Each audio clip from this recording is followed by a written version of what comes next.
Braxcast time. This is our 6th episode, I believe, and this isn't going to be the most mind-breaking episode of the Braxcast. We're pretty well into the Yaira #1 campaign, over $1.3 million.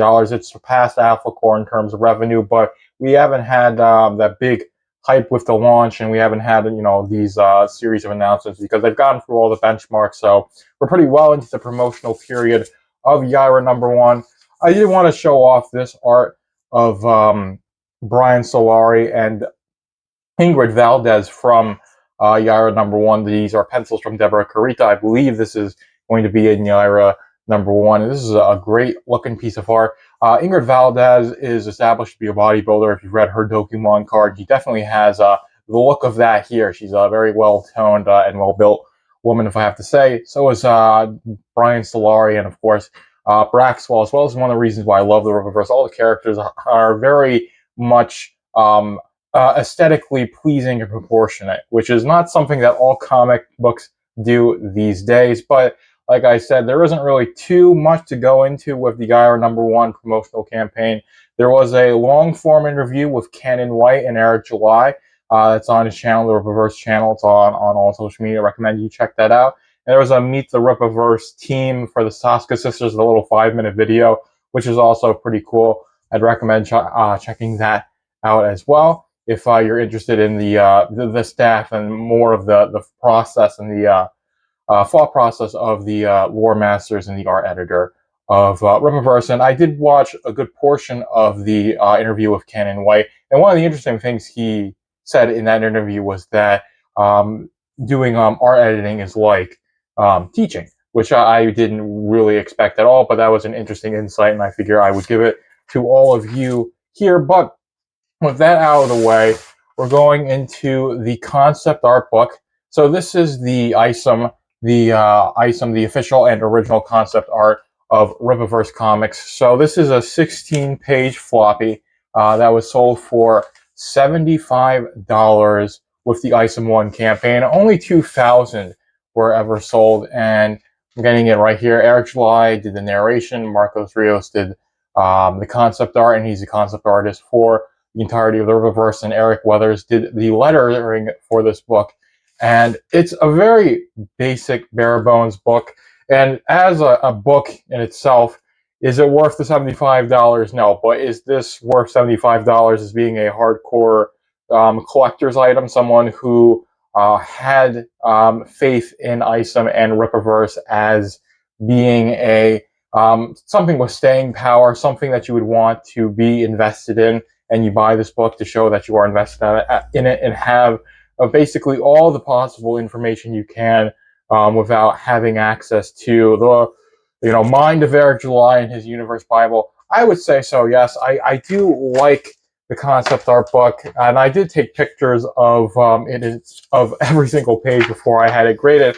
I printed 2 of them out, so you can see examples of what a typical page is. This is Isom's page, and it shows a bunch of concept art from Marcos Rios. And if you can see here, these are basically color palettes that he used. And he has this in every single character, I believe. You see Lillian Renacci's color scheme, Michael Copper's, Yaira's as well. I'll show her page next. These are the 2 that I took pictures of that I have printed out for you here today. And you've got basically a spiel from Eric July writing about his intentions of the character. And this is the intention of Isom was that this is something that's going to launch the Riververse. A lot of attention is going to be on Isom, so you wanted to have a character you could put the utmost confidence in. I do think Isom hit the mark for a lot of people. I mean, it clearly did, having made over, $7 million in the first 2 campaigns or something like that, 3.7 and 2.3. So something along those lines, a ridiculous amount of money between the first 2 issues of Isom, and Isom 3 is going to be 120 pages as well, which is going to be a really meaty conclusion to the ill-advised arc. So I think Isom is going strong, and I do love all this concept art book.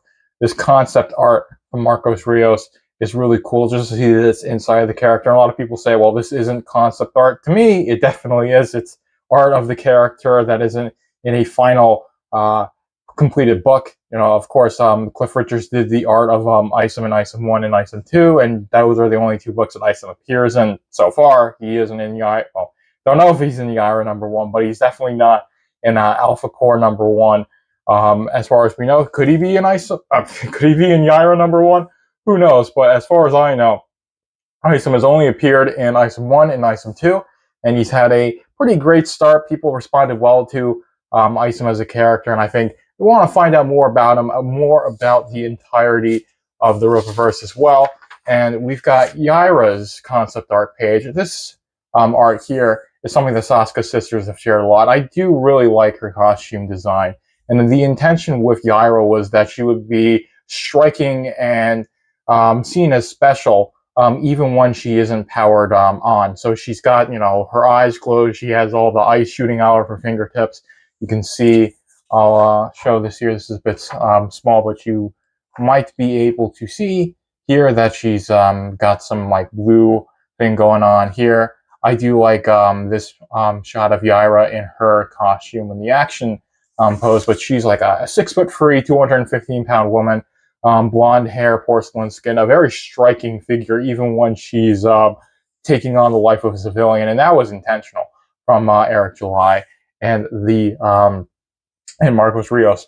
When they created this character, they wanted her to be striking and prominent in the Rippaverse. And again, another really long, well, not long, but a good, decent blurb about Yaira and his intentions with creating the character. This is how I know about this, because I've read this text. It's not the printout the best here, but you can see, I'll go and do that. So if you want to pause and read that, it might not be the best way to see it, but this is basically what these pages would look like. It would have not Isom and Yaira have their own logos, but someone like Avery Silman, or Avery Altona Silman, or Altona Daniels, which I am assuming is her married name, because her maiden name would be Silman, which is what we know her as in the in Isom 1 and Isom 2 and the concept art book.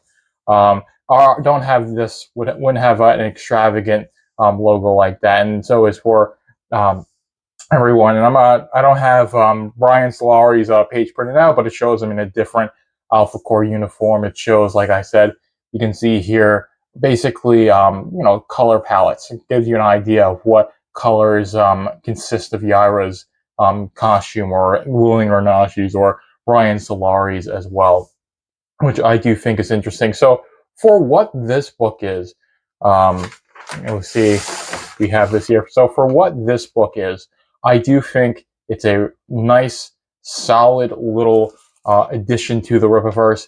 I definitely don't think this is a full-fledged art book or concept art book. I probably should have gotten these down here and showed this as an example for you all, but like a really thick, meaty, hardcover art book that's like 300 plus pages.